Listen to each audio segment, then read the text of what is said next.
I never thought twice about train stations. They're just there. Monuments to the industrial age. Symbols of progress. That's what I always assumed. But the deeper I dug into the history of global rail infrastructure, the more certain things refused to sit right. Not minor inconsistencies. Major ones. The kind that stop you cold in the middle of your research and force you to ask a question you never planned to ask. What if train stations aren't what we think they are? Let me show you what I mean. Grand Central Terminal, New York, completed 1913. Look up at the ceiling. An astronomical mural spanning 12,000 square feet. A reversed map of the Mediterranean sky, 2,500 stars rendered in gold leaf against a teal-green background. The main concourse stretches 275 feet long, 120 feet wide, 125 feet high. Every surface finished in Tennessee marble, adorned with sculptures that would look completely at home inside a cathedral. For a train station. Now look at Leipzig Hauptbahnhof in Germany, completed 1915. The largest terminal station in Europe by floor area. 8.5 acres under a single roof, a facade nearly 1,000 feet wide, punctuated by 6 towers. Inside, an iron and glass vault rises 115 feet into the air. For trains running on coal and steam. Then there's Victoria Terminus, completed 1887. People called it a cathedral to steam. Gothic revival architecture blended with Indian palace motifs. Domes, spires, pointed arches, stained glass windows. A central dome rising 225 feet. Stone carvings covering nearly every surface. An entrance grand enough for a royal palace, built to move passengers between trains. The official explanation is simple. National pride, industrial age ambition, empires competing through architecture. Money was no object when prestige was on the line. But here's the problem with that explanation. This wasn't a few cities. This wasn't many cities. This was every city. Paris, Milan, Antwerp, Madrid, Sao Paulo, Melbourne, Tokyo, Kolkata, Cape Town. Cities across 6 continents, representing vastly different cultures, different economies, different governments. All of them, within a span of roughly 60 years, built train stations that look more like temples, palaces, or power plants than transportation hubs. The same architectural language, the same proportions, the same design instincts, the same everything, across cultures that had almost nothing else in common. In the United States alone, between 1850 and 1920, over 1,000 substantial train stations were built. Not simple platforms, not wooden shelters. Permanent stone structures with clock towers, waiting halls with 40-foot ceilings, ornamental facades, elaborate heating systems, and electric lighting, often from the day they opened. This in an era when most homes still burned gas or oil lamps. They built them everywhere. Towns of 5,000 people received stations capable of holding 5,000 people at once.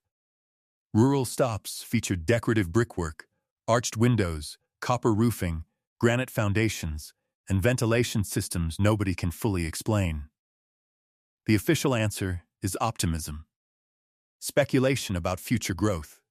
A building arms race between competing railroad companies. But accept that explanation, and you also have to accept this. Hundreds of independent companies, operating in direct competition with one another, with no coordination mechanism, no shared communication system, somehow produced nearly identical buildings using comparable materials and methods, often completing them within years of each other, across an entire continent. That's not competition. That's coordination. And there's no record of it happening.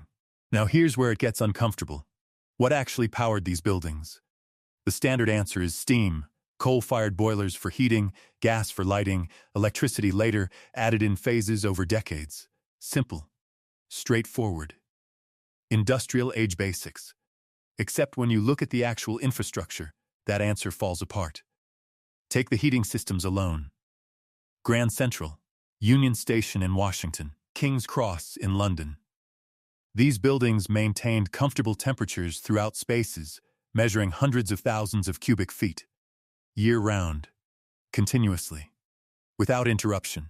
Heating volumes that large with 19th-century coal technology would have required enormous boiler rooms running at full capacity around the clock.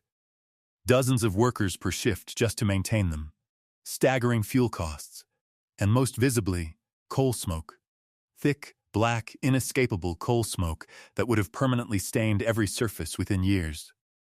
But photographs from the 1890s and 1900s show gleaming white marble, clean glass ceilings, interiors that look almost untouched despite hosting thousands of passengers every single day. Where is the smoke residue? Where are the massive boiler rooms? Where are the coal delivery systems, the ash removal operations, the carbon monoxide ventilation? They're not there. Not at the scale these buildings would have demanded. Which raises a question nobody in the official history wants to answer. How were they actually powered? When you dig into the original architectural drawings, the ones that actually survived, something strange appears. Electrical conduit systems. Built directly into the foundations, not added later during renovations, not retrofitted, designed in from the beginning. Channels for wiring running through walls, decades before electricity was commercially available in those areas. Rooms sized and positioned exactly like electrical substations. Labeled in official documents as storage rooms or mechanical spaces, but their dimensions, their placement, their structural reinforcement, they tell a different story. Union Station in Los Angeles. Construction began 1914. The building had full electrical climate control, electrically operated signaling, elevators, and lighting from the moment it opened. This in a city where most residential neighborhoods wouldn't get reliable electrical power for another decade. The station had it on day one. The deeper I went into the power consumption records, the more the official timeline collapsed. Stations supposedly running on steam, showing energy consumption figures from years before local electrical grids even existed. Buildings drawing what would have to be megawatts of power in eras when generating that much electricity should have required a visible, dedicated power plant right next door. But the power plants aren't in the records. Or if they are, they're described in the vaguest possible terms: municipal supply, private generation, industrial source. No specific facilities, no locations, no architectural documentation, no physical evidence. Just silence. Before railroads, time was local. Each town set its clocks based on the position of the sun directly overhead. Noon in Chicago was several minutes different from noon in Cleveland, different from noon in Philadelphia. This was just how the world worked. Then, the railroads needed schedules. The solution, we're told, was standardization. In the United States, on November 18, 1883, every major railroad company simultaneously abandoned locally observed solar time and adopted 4 artificial standardized time zones. Not by government mandate, by private corporate coordination. Think carefully about what that means. Competing companies, many actively hostile to one another, all agreed on the same day to redefine how time itself was measured and experienced across an entire continent. They coordinated it instantly. They implemented it universally. And the public simply accepted it, reorganizing their entire daily lives around railroad time rather than the sun. Work schedules, meal times, business hours, sleep cycles, all realigned to an artificial temporal grid invented by a handful of railroad executives. By 1918, Congress made it law. But the railroads had already been running this system for 35 years. This was not just scheduling convenience. This was the wholesale replacement of natural human timekeeping with a synchronized artificial system, accomplished not through centuries of cultural evolution, but through corporate decree. Why did that work so easily? Why did no one resist? Unless temporal synchronization wasn't just convenient. Unless it was necessary for something larger to function. Look at a railroad map from 1890. Tracks radiating outward from central terminal hubs, like spokes on a wheel, or like distribution lines spreading outward from a generating station.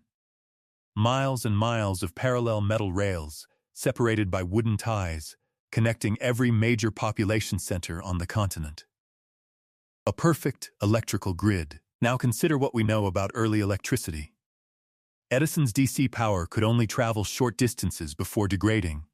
Tesla's ACC system could go farther, but still required enormous infrastructure investment. The electrical grid as we understand it today didn't fully materialize until the 1920s and 30s. But the railroad network was essentially complete by 1890. Every major city connected. Most minor ones, too. Millions of miles of parallel metal conductors already in place, with massive terminal buildings positioned at regular intervals like relay stations. What if the railroads weren't primarily about moving passengers? What if they were about moving something else entirely? Look at the architecture again with that in mind. Those enormous halls aren't oversized waiting rooms. They're housing for equipment. Those towers aren't decorative flourishes. They're receivers or transformers. Those copper roofs aren't aesthetic choices. Copper is a conductor. Those foundations aren't over-engineered. They're grounding systems. Those ventilation shafts aren't for air circulation. Those mechanical rooms aren't for steam. Those deep subterranean levels aren't for storage. Once you see it, you can't unsee it. Here is what should be the end of the conventional narrative. This happened everywhere, simultaneously. Europe, North America, South America, Asia, Africa, Australia. From the 1850s through the 1910s, urban centers across the entire planet underwent identical transformations. Massive ornate railroad stations appeared. Tracks spread outward. Time was standardized. Electrical infrastructure materialized, often before electricity was officially available in those regions. There was no internet. Initially, no telephones. No rapid global communication of any kind. Travel between continents took weeks or months. And yet somehow, cities separated by entire oceans built nearly identical railroad infrastructure, following the same architectural principles, using the same techniques, during the same narrow 60-year window. The coordination required for this is not improbable. It is impossible. Impossible unless everyone was working from the same blueprint. Unless they were inheriting something that already existed. Unless someone or something provided the knowledge, the plans, and the technology from a source we've been told nothing about. This is where Tartaria enters the conversation. Not as a specific empire. Not as a mapped civilization with a flag and a capital city. But as a placeholder. A name for something we've lost. A previous level of technological achievement that either wasn't recorded or was deliberately removed from the historical record. Because the evidence points to one conclusion. These buildings were not designed for a steam-age railroad network. They are too advanced, too sophisticated, too consistent across too many cultures to have emerged independently. They were designed for something else, and then repurposed, perhaps incompletely, to serve transportation needs once their original function was either forgotten or could no longer be maintained. The mudflood photographs suggest something happened. Images of 19th century cities with buildings buried to their second floors. Ground levels that were clearly once first floors. Staircases descending into the earth. Windows that now open onto soil. The official explanations are land elevation, urban fill, geological settling. But the same pattern appears on every continent. Railroad stations with lower levels showing signs of previous use. Architectural features that only make sense if the building once sat several feet higher than it does today. Something happened. Something rapid enough that cities worldwide adjusted their entire street levels to compensate. Something universal enough that it affected every continent in the same period. Something significant enough that we've collectively agreed not to discuss it in official histories. The Grand Railroad stations survived it, or were built immediately after it.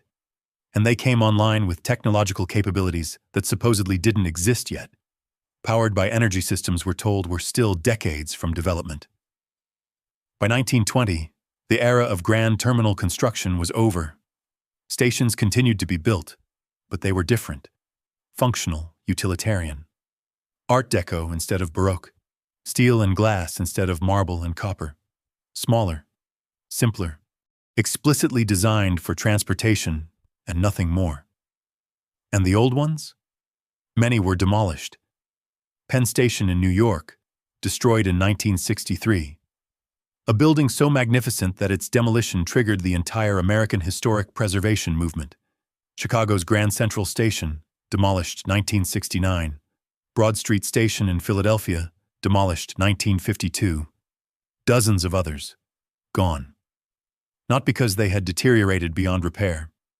Not because they were outdated. They were demolished deliberately, intentionally. The ones that survived were often gutted during renovation, their original internal systems ripped out and replaced with modern equivalents. The very elements that might tell us what these buildings actually were, removed systematically, as if someone was erasing something. And the documentation? For an era supposedly obsessed with meticulous record-keeping, for buildings that cost millions to construct and employed thousands of workers, the paper trail is extraordinarily thin. Architectural plans missing. Construction photographs rare. Detailed technical specifications non-existent. Financial records vague and incomplete. The official story requires you to believe that competing companies with no coordination mechanism simultaneously built identical infrastructure across 6 continents, using technology they didn't have, powered by systems that left no physical evidence, while somehow keeping almost no records of any of it. That's not history. That's mythology wearing history's clothes. I'm standing right now inside Union Station, Los Angeles, the same building I mentioned earlier, looking up at the wooden beamed ceiling, the chandeliers, the symmetrical details that official architecture calls purely decorative. But I'm seeing something different now. Channels, patterns, geometric symmetries that an engineer would call redundant, but that a physicist might call resonant. This building is still here, still standing, still beautiful, still completely silent about what it really was. The evidence points to something far larger than we've been taught. A global network, an energy infrastructure, a level of technological sophistication that vanished or was made to vanish within a single generation. Knowledge erased so completely that we now teach its faint shadow as the greatest achievement of the 19th century. Maybe the power is still here. Maybe it never left. Maybe we're standing in the middle of it right now, using 5% of its capacity, calling it heritage, and wondering why the buildings our great-grandparents casually constructed still dwarf anything we build today. The stations remain. The rails remain. The towers still stand. But the real power is gone. Or is it? That's the question that keeps me up at night. Because once you recognize the impossibility of the official explanation, you can't go back to comfortable certainty. You're left with something far more unsettling. The knowledge that we might be living in the ruins of a world we don't remember, using tools we don't understand, following roads to a destination we've completely forgotten. What did they know that we don't? And why don't we know it?